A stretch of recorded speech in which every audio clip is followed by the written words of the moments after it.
En efecto, otra vez los grupos progres buscan utilizar la Corte Interamericana de los Derechos Humanos para tratar de imponer sus agendas pasando por encima del poder legislativo y violentando la autodeterminación de los pueblos, como hicieron en el 2018 con la imposición del matrimonio entre personas del mismo sexo mediante una opinión consultiva. Este 22 y 23 de marzo, en la sede de ese organismo, aquí en Costa Rica, se comenzarán las audiencias del caso salvadoreño denominado Beatriz y Leilani, que no es otra cosa más que un caso fabricado por las organizaciones abortistas para obligar a los estados de la región a legalizar el aborto. En el año 2012, en El Salvador, Beatriz, una joven de muy escasos recursos que soñaba con ser madre, logró quedar embarazada. A la jovencita le diagnosticaron una enfermedad compleja llamada lupus. Aún así, cumplió su sueño de ser madre. Y a pesar que le aconsejaron iniciar un proceso de esterilización, Beatriz se negó, pues quería tener más hijos.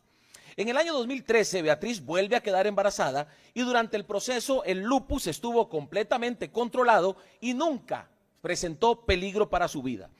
Desafortunadamente, los médicos detectaron que su bebé venía con anencefalia, es decir, que su bebé vendría sin partes del encéfalo y el cráneo.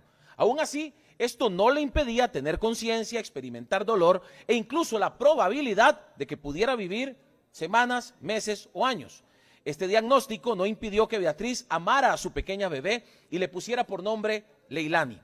Cuando se enteran los grupos abortistas de este caso, no tuvieron escrúpulos para presionar a Beatriz con el fin de que se realizara lo que ellos denominan un aborto terapéutico.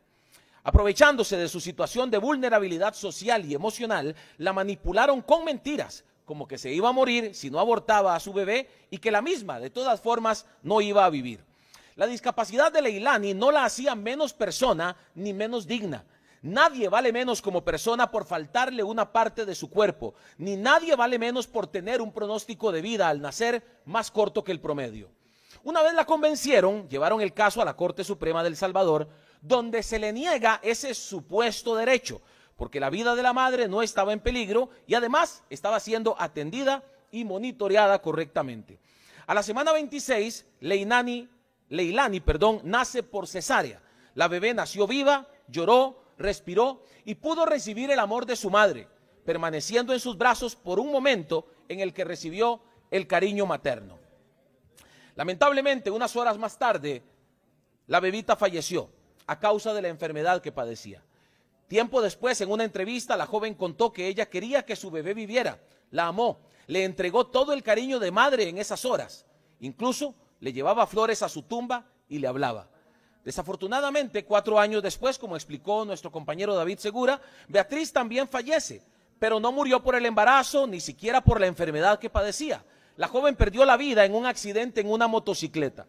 Este lamentable suceso fue aprovechado con total cinismo por los grupos promotores del aborto que manipulan y utilizan todos los medios posibles para sin ningún pudor hacer creer a la población que la muerte de Beatriz fue una consecuencia de que no se le realizara el aborto.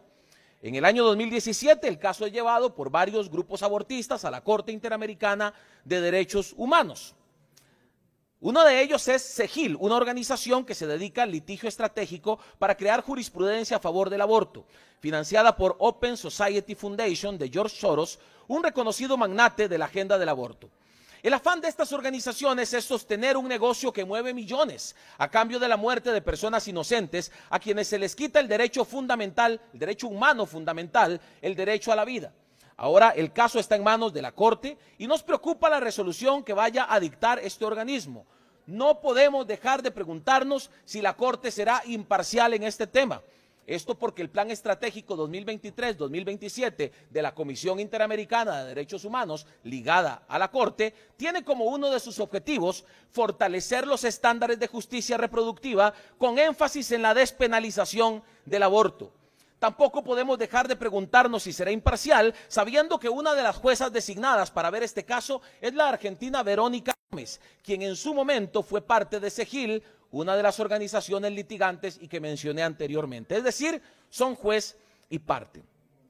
Ya lo vimos en el 2018, compañeros, con el matrimonio del mismo sexo. Lo que buscan es saltarse la autodeterminación de los pueblos. Ni siquiera respetan a la Asamblea Legislativa como representantes electos democráticamente. Simplemente es la imposición de 7 jueces que ni siquiera el pueblo conoce.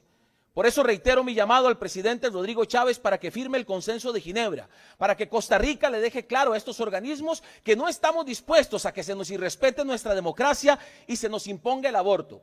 Pero también le pregunto al presidente Chávez, ¿qué podemos esperar de usted, presidente, si la Corte Interamericana de Derechos Humanos sale con la ocurrencia de que el aborto es un derecho humano?